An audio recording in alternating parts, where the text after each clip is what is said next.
Desculpa, meu professor orientador é o professor João Rua. Meu trabalho se intitula A Metropolização e suas implicações espaciais no município de Nilópolis, Rio de Janeiro. E a primeira coisa que eu elenquei para começar essa apresentação é a gente se localizar no espaço. E Nilópolis, que é o meu recorte, está localizado na Baixada Fluminense, que é essa parte amarela do mapa, que está dentro do estado do Rio de Janeiro.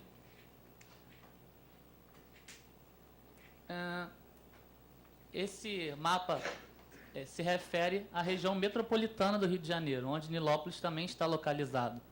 Eu tentei ali circular o município. Léo, isso, Nilópolis. Obrigado. Nilópolis está localizado dentro da região metropolitana e no mapa dentro desse círculo vermelho. Sendo assim, um importante fator que a gente deve levar em conta é a recente vetorização dos investimentos econômicos do Rio de Janeiro.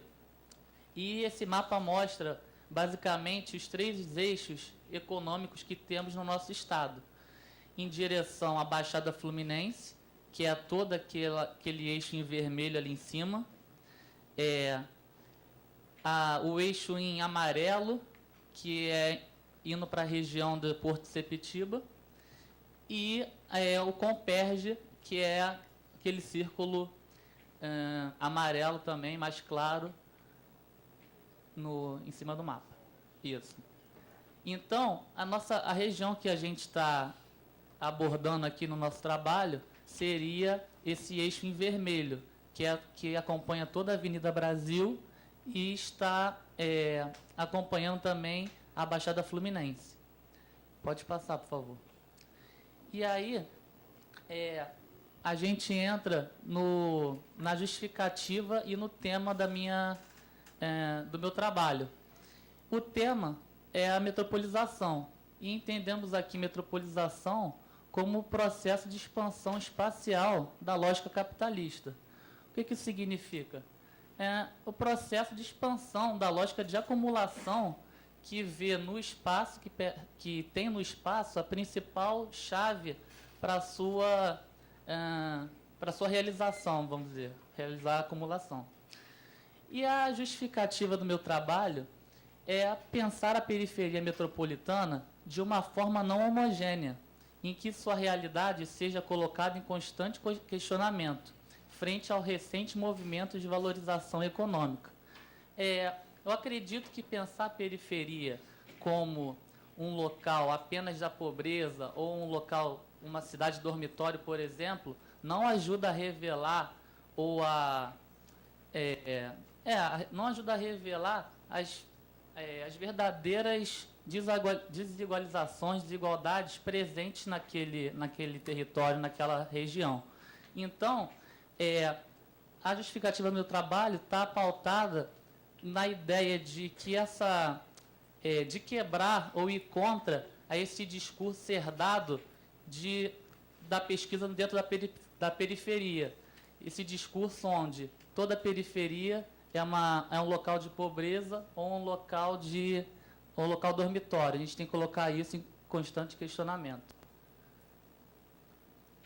E aí, partimos para o objeto e objetivo do trabalho. O objeto seria o processo de metropolização como expansão e, ao mesmo tempo, ruptura com a dinâmica espacial existente. O que eu quero dizer com isso?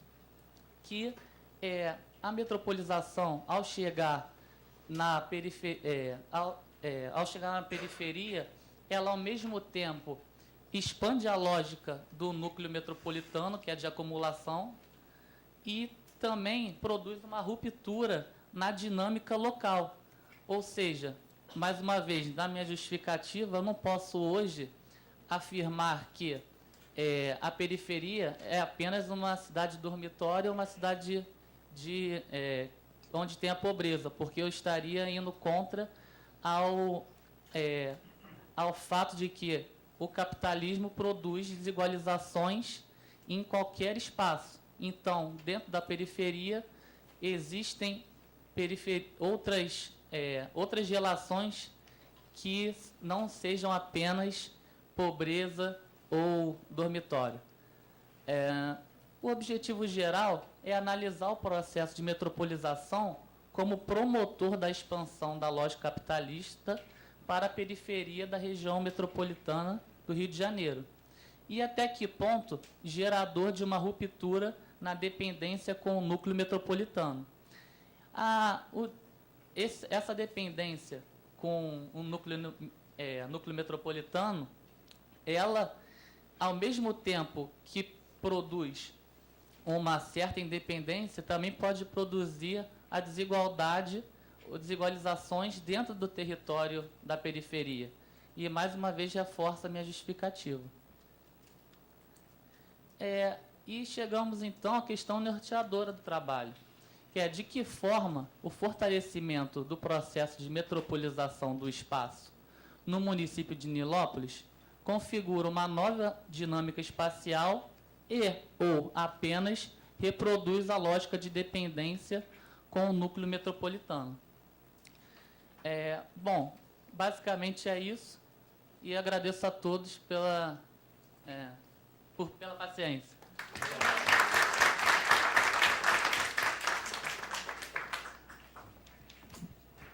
Obrigado a todos. Então, depois dessa exposição dos trabalhos iniciais dessa leva dos nossos mestrandos, deste ano 2014, vamos, acho que o momento mais importante é esse momento da troca. Que contribuições a gente pode levar daqui para melhorar, aperfeiçoar e enriquecer o trabalho de cada um deles. Vamos fazer umas rodadas de perguntas aí para os nossos expositores, e aí vocês fiquem à vontade, temos bastante tempo para fazer isso. Desde já, obrigado a todos.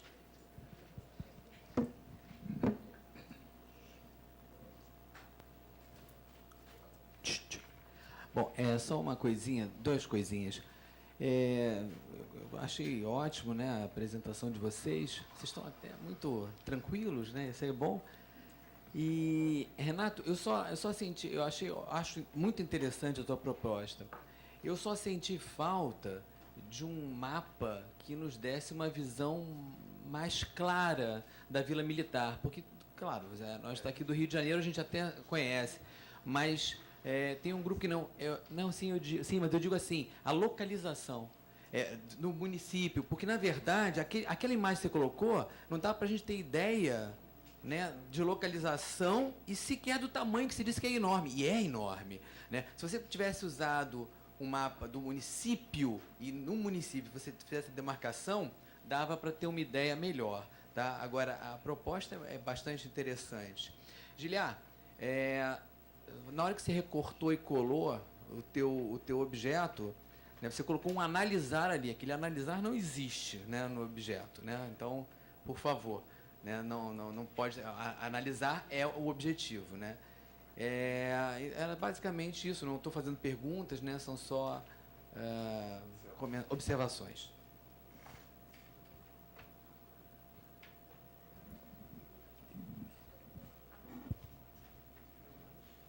Bom, eu tenho 6 perguntas, exceto para o Gabriel. Posso até juntar os dois últimos. Para o Cláudio Limani e para o Giliar, eu queria saber em que medida, no trabalho de vocês, o mundo não humano está entrando, ou seja, a vertente ambiental. Tá legal? Eu queria um comentário, assim, nesses processos que vocês estão identificando de produção de espaço e reprodução, o ambiental entra onde? Para o Renato, eu achei muito interessante a sua temática de trabalhar com as vilas militares. Aí me fez pensar uma coisa muito, muito interessante, assim, que o Rio de Janeiro é uma cidade sitiada, né? Uma cidade que está sendo invadida, né? Então, na verdade, essa invasão pelo capital, ou pelas obras, ou lá pelo que seja, né? Ela está sendo, ela não é uma invasão militar numa guerra que é tudo por igual, mas existem respostas diferentes, né? Então me fez pensar assim, uma coisa muito interessante é que a resposta de um local com uma cultura militar é muito diferente de um local com uma cultura de pescadores ou com uma cultura de um bairro popular. Então, uma sugestão é você pensar um pouco assim dessas respostas, assim como você está identificando que no militar tem uma, em outros locais também invadidos, como é que seria essa resposta, né? Uma comparação. Para o Léo, seria assim, o Léo, como é que você colocaria a parte biológica, em termos de biológico? Aonde está o biológico aí na sua educação ambiental? Me ficou, às vezes, com um pouquinho de medo assim, de ficar uma coisa meio assim, tipo, no meu tempo tinha negócio de educação moral e cívica, tá entendendo? Tá. Gabriel, não quero saber dele. Hélia, eu achei o seu tema muito interessante, e eu acho assim que realmente, no seu caso particular, o sensoriamento remoto, o geoprocessamento é interessante, mas acho que você tem coisas muito legais para fazer, que é o levantamento da história oral, que no fundo você quer saber o que está se transformando, né? Então, nessa história oral, eu acho que você pode peneirar coisas muito preciosas, muito preciosas. E a minha sugestão, uma delas, é você ir para 2 locais concentradores que tem na bacia, que são 2 escolas, uma de classe alta e outra popular. A escola pública é essa Luiz Delfino e a outra é o Colégio Teresiano, que são 2 instituições antigas e que, se você procurar, talvez, mães e professores, você possa encontrar, inclusive, fazer um levantamento da história da transformação. Quer dizer, o que aconteceu com o rio? Então, fotografias de pessoas tomando banho no rio, pescando, isso é possível. Tá? Ok? Muito obrigado. Mais alguém? Eu estou aqui. Vocês vão querer me matar, né? Porque tem a cumplicidade entre os alunos do mestrado, de não fazer pergunta, não botar ninguém contra a parede. Mas eu não quero botar ninguém contra a parede, não. Quero só tirar 2 dúvidas. Antes de falar, infelizmente eu tive aula, perdi a apresentação da Hélia e o início do... eu sou o Matheus, do mestrado, foi bom. Obrigado. Perdi a apresentação da Hélia e o início do Gabriel, mas tenho certeza que foram muito boas, assim como todas as outras, foram bem legais. Eu queria tirar só 2 dúvidas. Uma com o Cláudio e uma com o Giliar. Eu já tinha visto sua apresentação, Cláudio, durante o Urais e tal, mas eu vi que apareceu um mapa ali que você não tinha apresentado, de eixos econômicos e tal, de investimento econômico, né? Eu vi que tinha uma fonte, só que eu não consegui ler daqui. Depois você me fala que fonte que é, por favor. E quais são os dados assim, por trás, o que eles estão medindo, porque me interessa bastante. E o Giliar, eu estou torcendo, Giliar, para que você termine a tua dissertação antes da minha, para eu poder te citar. Mas eu queria saber por que você escolheu por que você escolheu o período de 95 até 2005 em Caxias. Eu falo sobre o eixo Rio Juiz de Fora, acabo passando ali por Caxias e tal. E me interessou bastante a pesquisa como um todo, achei bem interessante também, muito bem estruturado, parabéns. É isso, valeu. Oi, Imagina, professor. Bom dia, eu sou Maiara, aqui da graduação da Geografia. Na verdade, não é uma pergunta, é para o Giliar. Não sei como se está avançado, se você tem como, mas se você podia falar um pouquinho mais sobre o 4º capítulo, porque me interessa muito essa parte da sua pesquisa. Obrigada.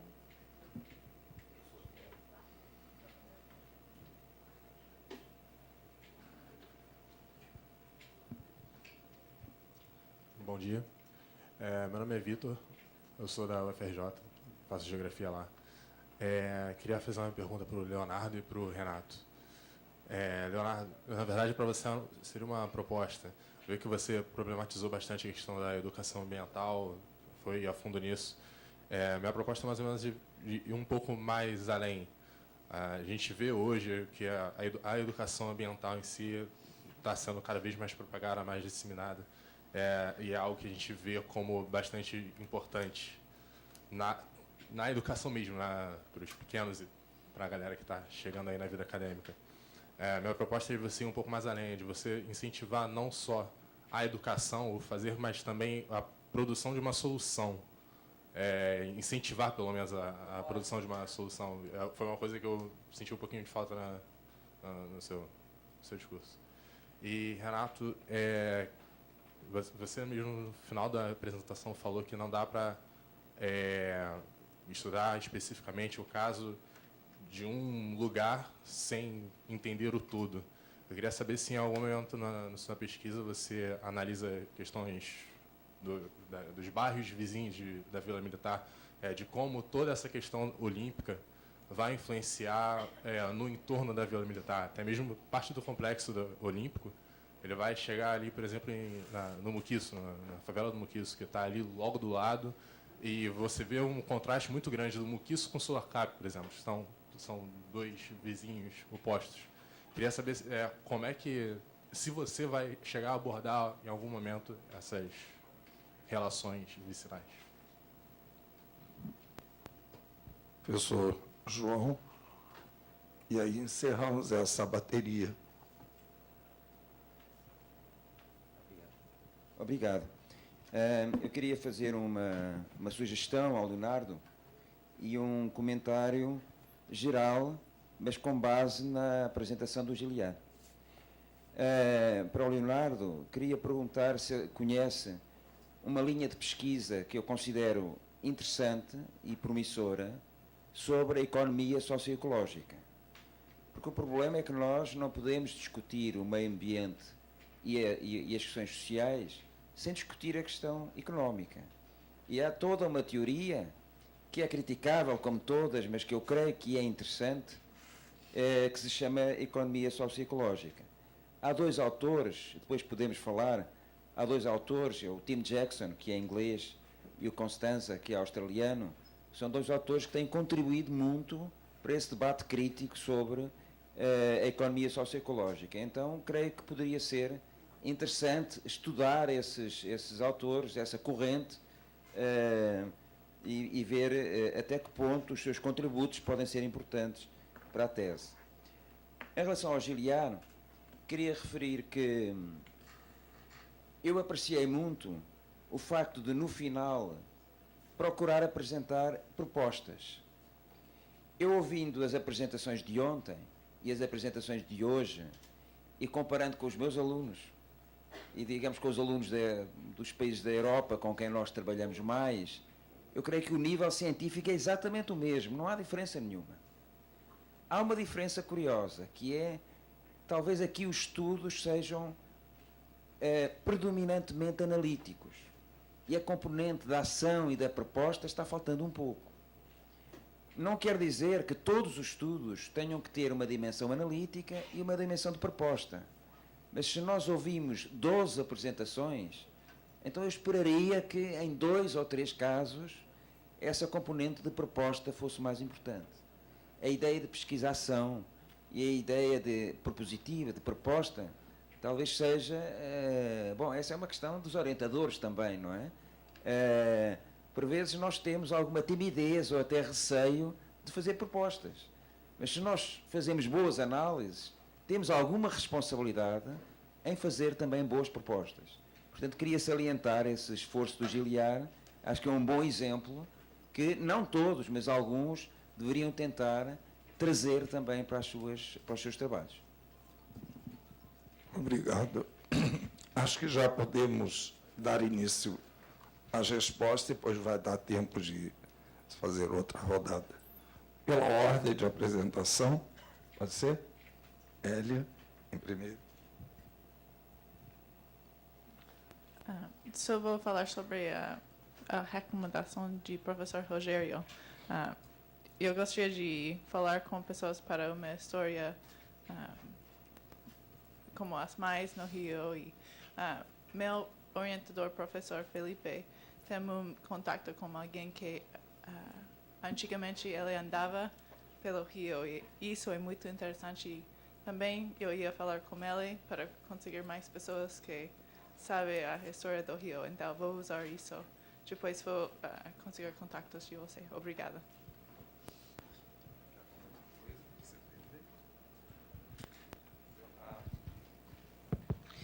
Bom, vamos lá. Vou tentar responder, dar conta aqui e aceito muito bem as propostas. Em primeiro lugar, pelo professor Rogério Oliveira, que você me pergunta, Rogério, da parte biológica, né, do meu trabalho. Bom, na verdade, eu pretendo, ao longo da minha pesquisa desenvolvendo, mais da metade para o fim, propor a questão do trabalho de campo, né? Justamente por eu estar trabalhando com práticas educativas, justamente por eu estar em sala de aula, o meu campo de atuação, no caso da prática, né, até a proposta do professor, a questão da prática, né, não na proposta em si, mas a questão da prática é a sala de aula, ou seja, pegar esses alunos, fazer trabalho de campo. Mas de que forma? Irei selecionar alguma vertente para trabalho do tipo recursos hídricos, ou a questão do lixo, ou a questão de algum tipo de degradação. De alguma forma, essa parte biológica, acredito eu, ela vai estar intrínseca, né, nessa vertente. Se você trabalha recursos hídricos, por exemplo, você está trabalhando questão de fauna e questão de flora, certo? Se você trabalha lixo, você está trabalhando tanto a questão social, certo? Como você está trabalhando com a questão também ecossistêmica, né? Ou seja, os próprios, não que peguem o município do Rio, né? Que peguem o município de Caxias, por exemplo, a própria questão do lixão, né? De Jardim Gramacho, é uma questão interessante, talvez que possa ser trabalhada, né? No meu trabalho, eu ainda tenho que analisar essa proposta de que trabalho de campo específico eu vou fazer com os meus alunos, para que especificidade, né, eu possa vir a trabalhar na prática, né, com as propostas ambientais, né. Professor, eu desconheço essa questão, essa proposição que o senhor falou desses autores, né, inclusive o Constanzo, de economia socioecológica, né. Realmente, para mim, uma bibliografia nova. Eu gostaria de anotar depois com o senhor, porque eu não consegui escrever o nome dos dois, essa referência, né, o que é. Agora, falar para o senhor que esse viés econômico que o senhor destacou, ele é proposto por Sachs, né? Sachs, quando faz as múltiplas escalaridades das suas vertentes de sustentabilidade, ele trabalha a questão econômica, né? Atrelada a uma questão social também e de desenvolvimento, né? Que justamente a proposta dele é o quê? É essa ruptura com o modelo economicista, o modelo atual, trazendo novas propostas de desenvolvimento, né? Então, eu acredito que esse viés econômico do Stalvog em Ignacio Sachs, né? Que dialoga muito com essa questão ambiental. O Vitor, né? A questão das propostas e das soluções, né? Eu tenho que pensar, Vitor, realmente de que forma, né? As propostas, como eu falei, são os trabalhos de campo, né? Acho que é fundamental para qualquer tipo de trabalho, porque aí, no trabalho de campo, que a gente diferencia o nosso trabalho dos demais, né? Porque a gente bebe nas devidas fontes, né? Nas devidas referências bibliográficas. Só que é a partir do trabalho de campo que o nosso trabalho se torna diferencial, né? No sentido da prática da pesquisa, né? No sentido da nossa análise local ou regional, né? Depende de que escala você está trabalhando, certo? Acho que, se eu não respondi a todos, peço que perguntem novamente, ou de alguma forma tentei.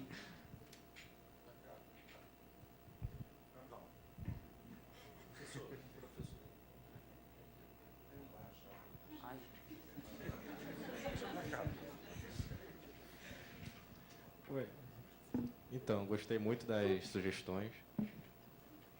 Eu vou tentar responder a sua pergunta, meu. Qual é o seu nome mesmo? Vitor. Bem, com essa relação do que você falou do entorno, né?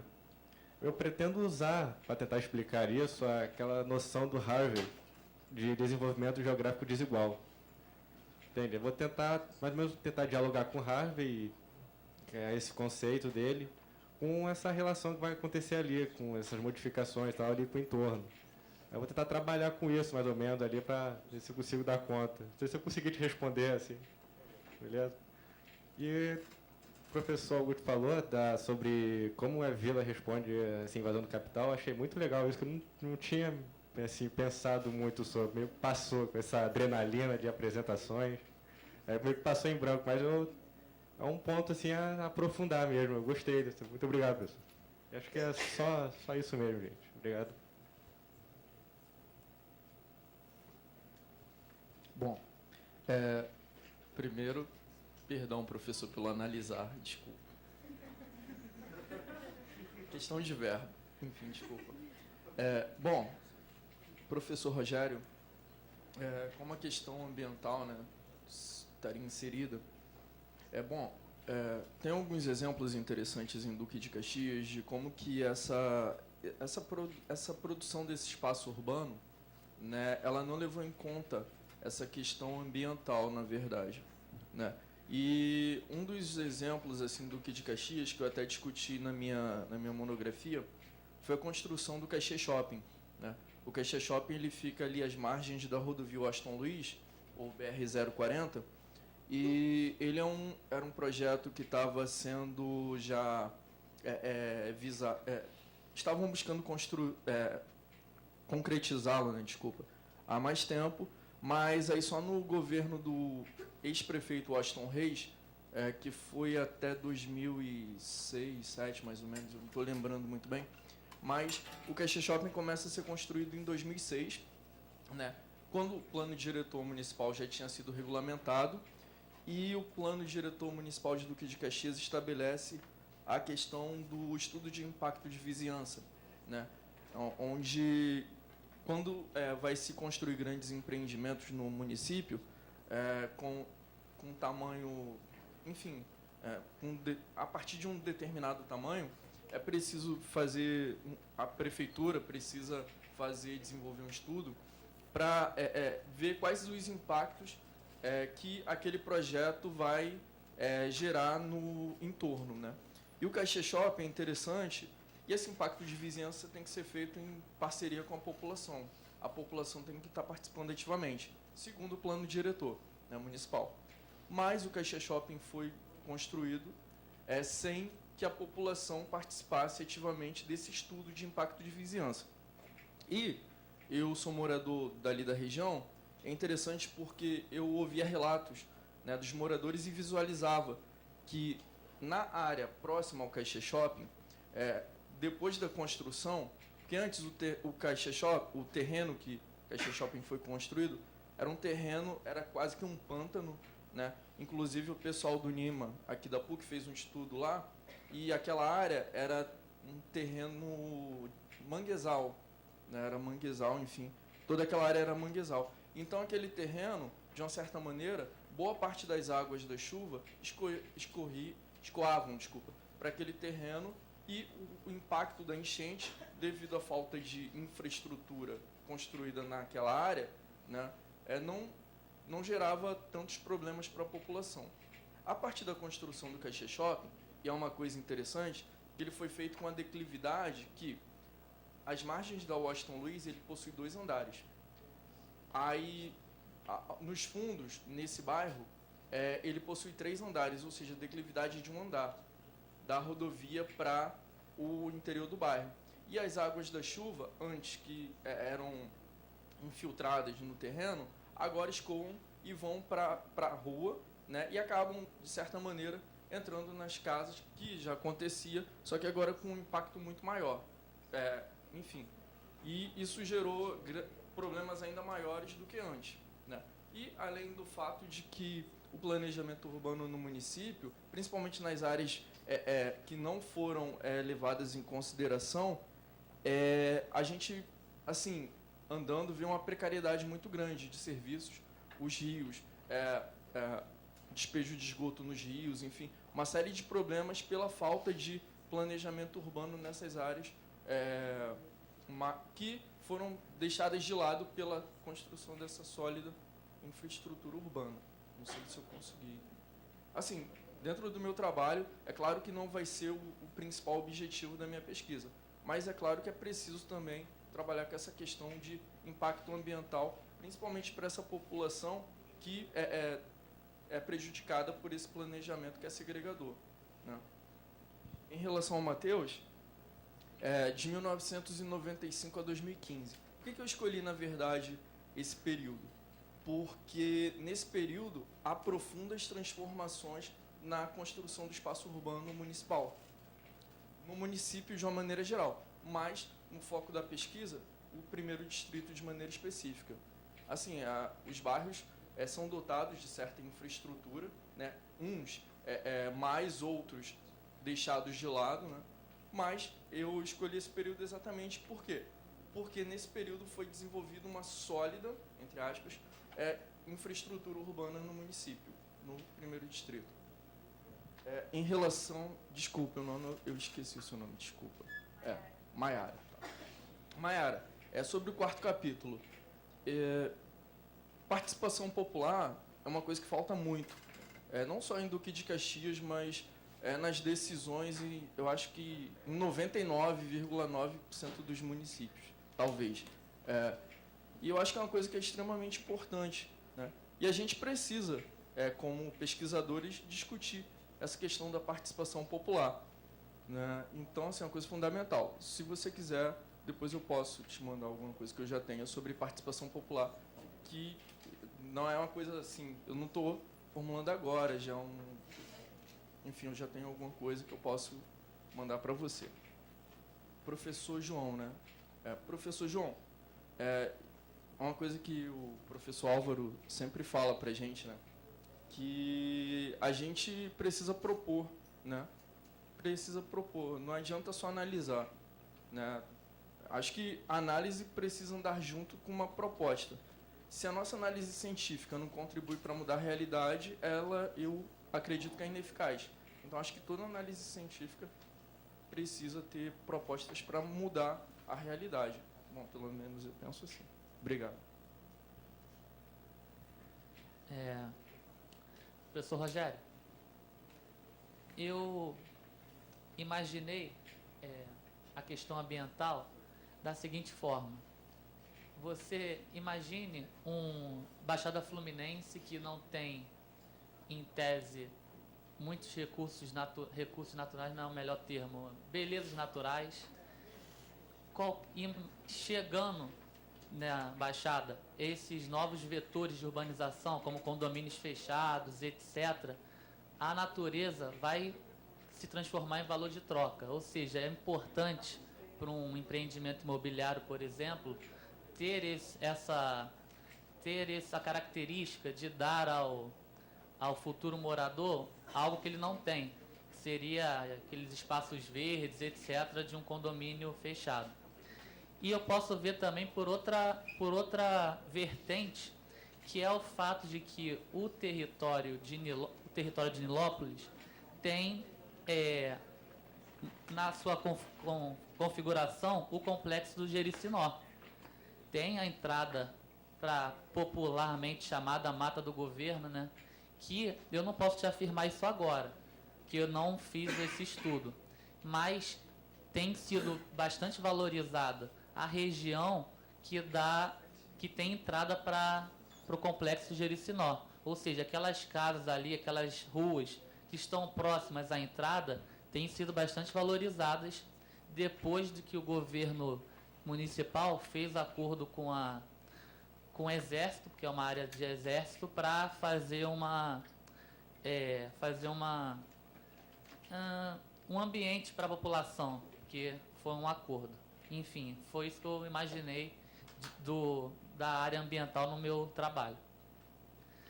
Matheus, a fonte daquela imagem, daquele mapa, é de uma empresa imobiliária, que ela faz uma reportagem com a seguinte indagação: será que o eixo dos investimentos públicos propiciam a valorização imobiliária?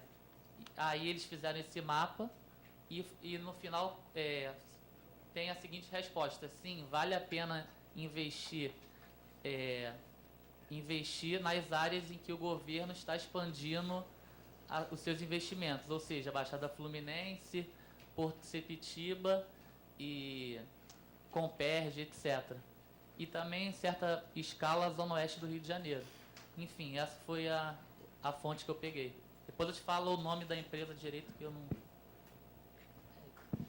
Bom, obrigado. Temos ainda tempo para mais uma segunda rodada rápida, de 3 perguntas breves.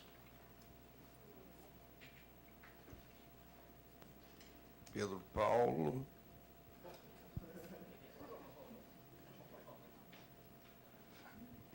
Muito bom dia. Rápido. Muito obrigado. Hélia, Pedro Paulo, sou estudante de Geografia da PUC. O estudo do Rio Rainha, que hoje ele encontra no nível de degradação até estável, que eu tenho observado, eu moro perto dele, e observo que as águas não são tão escuras, são águas que até certo ponto cristalinas. Você pretende destinar o seu estudo didaticamente ou vai com uma prevenção, digamos, corretiva, uma limpeza geral, que ele daria para ser feito isso, e depois uma correção preventiva através da educação do povo para que realmente não venha poluir mais, certo? E para o Gabriel, você pretende destinar, digamos assim, o seu estudo para o social, os trabalhadores, conservar esse trabalho de carvoeiro ou, digamos assim, dar uma identidade destinatária não só do carvão, mas como da mão de obra e a floresta replantada. Visto que um dos maiores consumidores de carbono são as siderúrgicas, para o ferro-carbono, ferro-silício e outros metais que inserem aí uma quantidade de carvão muito grande, né? Então, esse princípio comercial também será considerado? Mais, gente, vamos lá, mais 2 perguntas. Pode, claro. Olha só, eu gostaria de fazer um complemento, tá? Vocês estão num momento muito interessante, eu acho que a gente está aí, vocês estão ainda 6, 7 meses antes da qualificação, aí depois tem todo um processo de pesquisa em cima, né? Desculpa que eu fui correndo na sala de aula e voltei também sem ar. E a idade tem esses problemas, né? Também, junto. Tá certo, tá certo.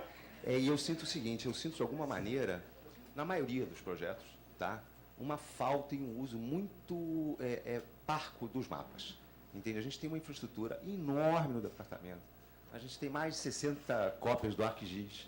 A gente tem bases cartográficas. Eu estou falando de coisas básicas, tá? A temática não é frontada nisso. GIS é ferramenta.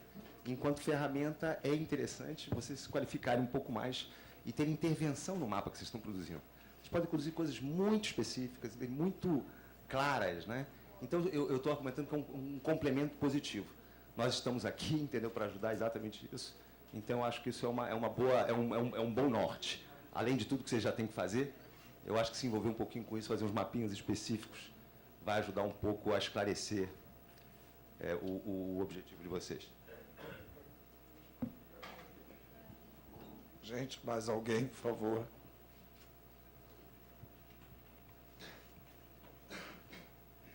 Ninguém mais? Então, por favor, sintam-se à vontade para responder.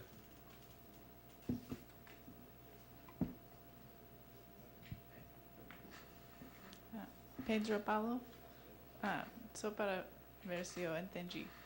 Você quer saber se eu gostaria de recomendar uma coisa para prevenir a poluição em vez de corrigir depois? Prevenção, correção. Sim. Sim.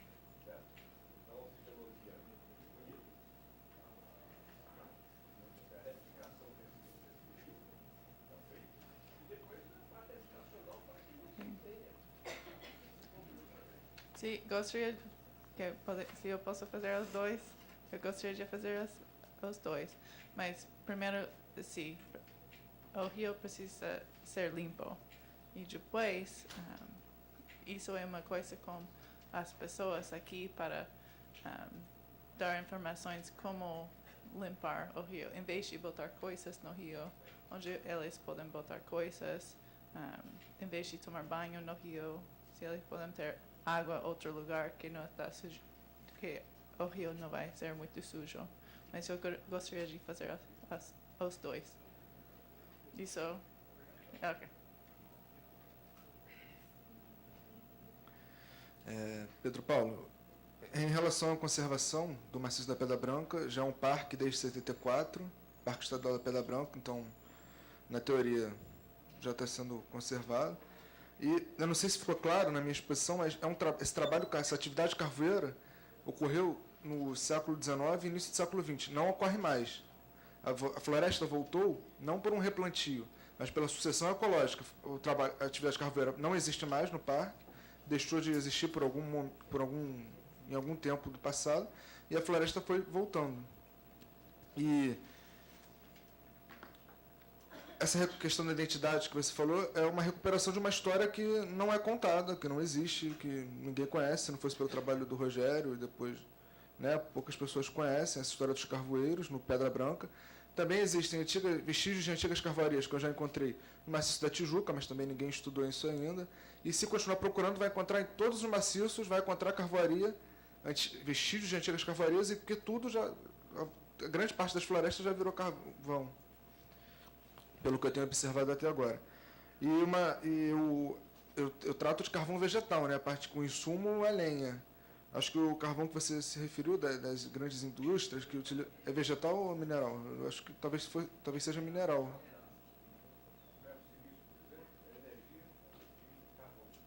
Mineral? Vegetal? Então tá. Acho que é isso. Obrigado, Gabriel. Calma. Algum de vocês quer falar sobre essas perguntas? Então, Leonardo, que pediu para um complemento. Professor João, sobre o que você estava falando das propostas,